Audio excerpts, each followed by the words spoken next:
పొంగులేటి శ్రీనివాసరెడ్డి మా టెండర్ల తలదూర్చిండు. ఆమె కుల్లా చెప్తున్నది, ఏం సిగ్గుపడతలేదు. మా డిపార్ట్మెంట్ టెండరు అంటే వాళ్ళ ఇంటి పంచాయతీ లెక్కనే ఉంది ఇది. మా డిపార్ట్మెంట్ టెండరు మేము మా ఓన్కి వేసుకోమని చెప్పినాం. మంత్రి ఫోన్ చేసిండు పొంగులేటి, మీరు టెండర్ వేయొద్దన్నాడు. అయినా మా ఓడు టెండర్ వేసిండు. మా ఓన్కే టెండర్ వచ్చింది. వస్తే ఆయన కోపం వచ్చింది. కోపం వస్తే టెండర్ క్యాన్సిల్ చేసిండ్రు. ఎండోమెంట్ టెండర్ని తీసుకుపోయి R&Bలో తీసుకుపోయినరు. ఇంత బాహాటంగా టెండర్లు, రిగ్గింగు, బెదిరింపులు, మంత్రులు ఒకరినొకరు బెదిరించుకోవడం, రింగు కావడం, ఇంత నికృష్టమైన వ్యవహారం ఈ దేశంలో ఎప్పుడైనా చూసినామా మనం? డైరెక్ట్గా మంత్రులు ఒకరి మీద ఒకరు ఆరోపణలు చేసుకోవడం. నేను అడుగుతా ఉన్నా, మరి పొంగులేటి శ్రీనివాసరెడ్డి ఇన్ని అరాచకాలు చేస్తుంటే, ముఖ్యమంత్రి ఇంత డైరెక్ట్గా దిగజారి పనిచేస్తుంటే ఏం చేస్తున్నారు నాకు అర్థం కాదు. ఈ రాష్ట్రంలో పోలీసులు, ఈ రాష్ట్రంలో బీజేపీ వాళ్ళు ఏం బిక్తున్నారు? ఇంకొక మాట నేను అడుగుతున్నా, ఉత్తమ్ కుమార్ రెడ్డి పేరు తీసుకున్నది ఆ అమ్మాయి. నేను ఉత్తమ్ అంకుల్కి ఫోన్ చేసిన డెక్కన్ సిమెంట్స్ విషయంలో, ఆయన నాకేం తెలియదు అంటాడు. మరి ఉత్తమ్ కుమార్ రెడ్డిని ఎందుకు పిలిచి విచారించరు? ఉత్తమ్ కుమార్ రెడ్డిని పిలిచి పోలీసులు విచారించాల్సిన అవసరం లేదా? నీ నియోజకవర్గంలో డెక్కన్ సిమెంట్స్ విషయంలో అరాచకం జరుగుతుంది, అక్కడ తుపాకీ పెడతారు, ఈ రకంగా ఆరోపణలు ప్రత్యారోపణలు జరుగుతాయి, ఇదంతా ఓపెన్గా జరుగుతుంది. ఎందుకు ఉత్తమ్ కుమార్ రెడ్డిని విచారించరు? ఎందుకు రోహిన్ రెడ్డిని పోలీసులు విచారించరు? ఎందుకు OSD సుమంత్ని విచారించరు? ఇదేమన్నా మీ ఇంటి వ్యవహారమా, లోపల వ్యవహారం? ఇంకోటి, ఇప్పుడు రిజ్వీ గారి గురించి కూడా నేను ఒకటి గుర్తు చేస్తా ఉన్నా మీకు.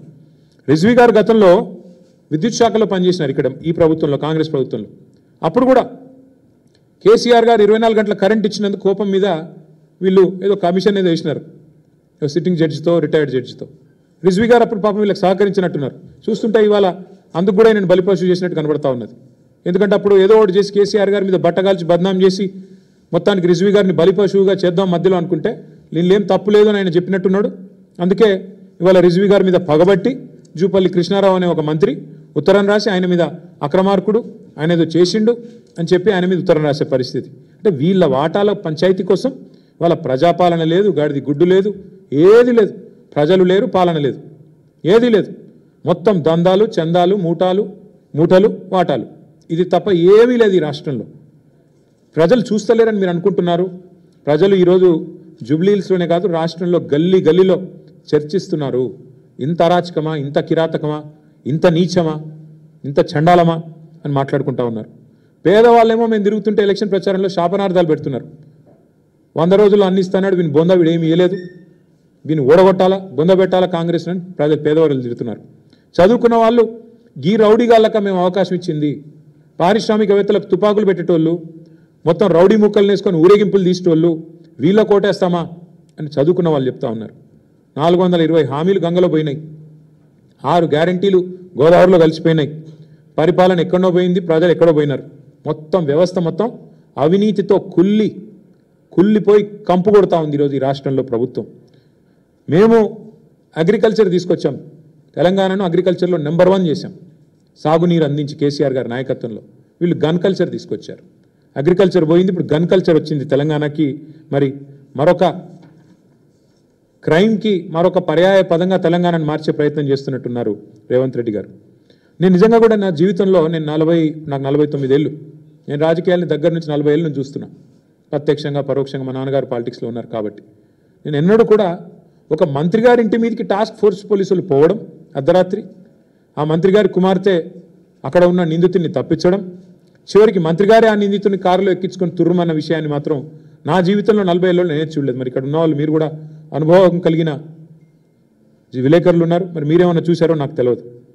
ఇంకోటి, సీఎం గారికి అత్యంత సన్నిహితుడైన వ్యక్తి రోహిన్ రెడ్డి, తెల్లారు లేస్తే ఆయన షాడోలాగా ఆయన వెంబడి తిరుగుతుంటాడు. సినిమా ఇండస్ట్రీ ఆయనే చూస్తాడు, మొత్తం సినిమా మంత్రి అట ఆయన పరోక్షంగా. ఆయన మరి తుపాకీ తెచ్చిండు, బెదిరించిండు అంటే ఒక్క పోలీసుడు, డీజీపీ కావచ్చు, ఐజీ కావచ్చు, ఒక్కరికి రేషం లేదా? ఒక్కరికి కనీసం ఇది పట్టనట్టే ఉంటున్నారు. ఒక్కరికి కూడా కనీసం ఈ విషయంలో బాధ అనిపించట్లేదా? మేము మొత్తం పోలీస్ శాఖను అనట్లేదు, అందులో కూడా చాలామంది నిజాయితీ గల అధికారులు ఉన్నారు, మంచి వాళ్ళు ఉన్నారు, వాళ్ళకి నేను అప్పీల్ చేస్తూ ఉన్నా, వీళ్ళ అరాచకాలకు మీరు బలి కావద్దు. మేము మొత్తం ప్రభుత్వ అధికారులు అనట్లేదు, మొత్తం ఐఏఎస్లను ఐపీఎస్లు అనట్లేదు. 99% మంచోళ్ళే ఉన్నారు, 1-2% ఉంటారు. ఇవాళ వాళ్ళు ఎవరైతే ప్రభుత్వానికి ఈ దుర్మార్గానికి తాబేదారులుగా వ్యవహారం చేస్తున్నారో వాళ్ళని నేను అంటున్నా తప్ప అందరిని అనడం లేదు.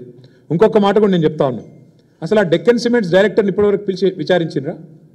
స్టేట్మెంట్ రికార్డ్ చేసిండ్రా? నీ తలకు తుపాకీ ఎవడు పెట్టిండు? రోహిన్ రెడ్డి పెట్టిండా, OSD సుమంత్ పెట్టిండా? అడిగినరా? ఎందుకు అడుగుతలేరు? ఏమొచ్చింది మీకు అడ్డం? మంత్రి ఉత్తమ్ కుమార్ రెడ్డిని పిలిచిండ్రా?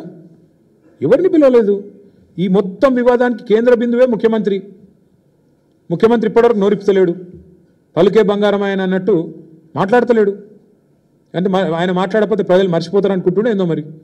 మొత్తం ఆయన మీద ఆరోపణలు వస్తుంటే నిజంగా చెప్తున్నా, ఇంత అసమర్థ ముఖ్యమంత్రిని స్వయంగా మంత్రి గారి కుమార్తెనే నిన్ను పట్టుకొని తుపాకీ ఇచ్చినావు అన్నాక నీకేమైనా సిగ్గుంటే, నీకేమైనా ఇజ్జత్ ఉంటే, రేషం ఉంటే రెండిట్లో ఏదో ఒకటి చేయాలి. బయట